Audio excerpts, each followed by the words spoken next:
बच्चों, आज का हमारा टॉपिक फॉर्मल चार्ज है।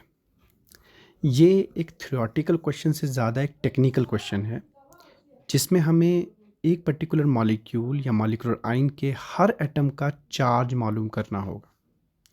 हम तो जानते हैं कि मॉलिक्यूल पे as a whole total charge नहीं होता, या एक मॉलिक्यूलर आयन पे उतना ही चार्ज होता है जितना दिखता है। जैसे CO3 2 नेगेटिव है तो 2 नेगेटिव उसका ओवरऑल चार्ज है।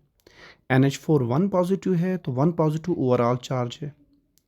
तो ये फॉर्मल चार्ज का मतलब ये होता है कि जो टोटल चार्ज आप ले रहे हो, 0 या -1 जो भी है, सारे के सारे एटम्स का अपना अपना चार्ज ऐड करके उस चार्ज के बराबर आना चाहिए।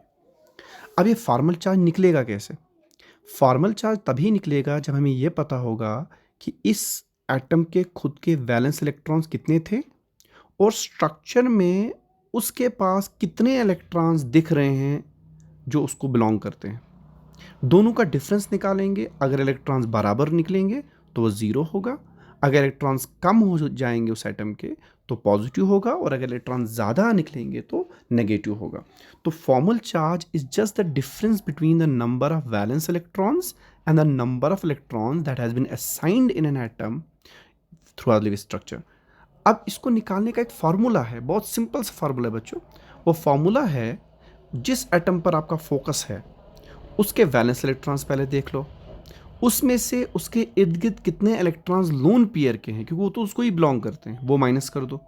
फिर इर्द गिर्द कितने बॉन्ड पेयर के इलेक्ट्रॉन्स हैं उसका आधा माइनस कर दो, क्योंकि बॉन्ड पेयर पूरा का पूरा नहीं होता, वो शेयर्ड होता है। तो 2 इलेक्ट्रॉन अगर बॉन्ड पेयर में है तो एक ही इलेक्ट्रॉन आपने माइनस करना है। अगर 4 इलेक्ट्रॉन्स बॉन्ड पेयर में आ रहे हैं तो आपने 2 इलेक्ट्रॉन माइनस करने हैं। तो जो नटशल में चीज़ आ जाएगी उसे फॉर्मल चार्ज कहा जाएगा। मैंने एक छोटी सी एग्जाम्पल उठाई है, SO3 2 नेगेटिव, और इस एग्जाम्पल से मैं स्ट्रक्चर और फॉर्मल चार्ज दोनों निकालना आपको सिखाऊंगा। अब SO3 2 नेगेटिव में सल्फर के वैलेंस इलेक्ट्रॉन 6 हैं, ऑक्सीजन के भी वैलेंस इलेक्ट्रॉन 6 हैं। अब टोटल वैलेंस इलेक्ट्रॉन कितने होंगे? वो आएंगे 6 प्लस 3 ऑक्सीजन है तो 6 × 3 18 होगा, और जो 2 नेगेटिव है 2 इलेक्ट्रॉन गेन हुए हैं वो भी प्लस करना पड़ेगा। तो टोटल इलेक्ट्रॉन हमारे पास 26 है। सल्फर और ऑक्सीजन में सल्फर की इलेक्ट्रोनेगेटिविटी कम है, उसको बीच में रखेंगे। साइड पे 3 ऑक्सीजन रखेंगे और हर सल्फर ऑक्सीजन के बीच में सिंगल बॉन्ड लगा के 6 इलेक्ट्रॉन यूज़ करेंगे। तो 26 में से जब हम 6 इलेक्ट्रॉन यूज़ करेंगे बचेंगे हमारे 20 इलेक्ट्रॉन्स। उन 20 इलेक्ट्रॉन में से 6 इलेक्ट्रॉन एज लोन पेयर हम ऑक्सीजन को देंगे, तो 6 3 18 यूज़ हो जाएगा, बचेंगे 2 इलेक्ट्रॉन। ऑक्सीजन का तो ऑक्टेट कंप्लीट हो गया, सल्फर का ऑक्टेट भी कंप्लीट नहीं हुआ है, तो हम उस सल्फर को भी एक लोन पेयर देकर उसका ऑक्टेट कंप्लीट करेंगे। ये इसका बन जाएगा लेविस स्ट्रक्चर SO3 2 नेगेटिव का। अब 1 बाय 1 करके हम निकालेंगे फॉर्मल चार्ज। अब देख सकते हो तीनों ऑक्सीजन एक जैसे हैं, यानी अगर हमने एक ऑक्सीजन का फॉर्मल चार्ज निकाला, बाकी 2 ऑक्सीजन का फॉर्मल चार्ज भी उतना ही होगा। तो देखो, ऑक्सीजन के पास वैलेंस इलेक्ट्रॉन 6 हैं, इर्द गिर्द 6 इलेक्ट्रॉन दिख रहे हैं उसके, तो -6 करेंगे।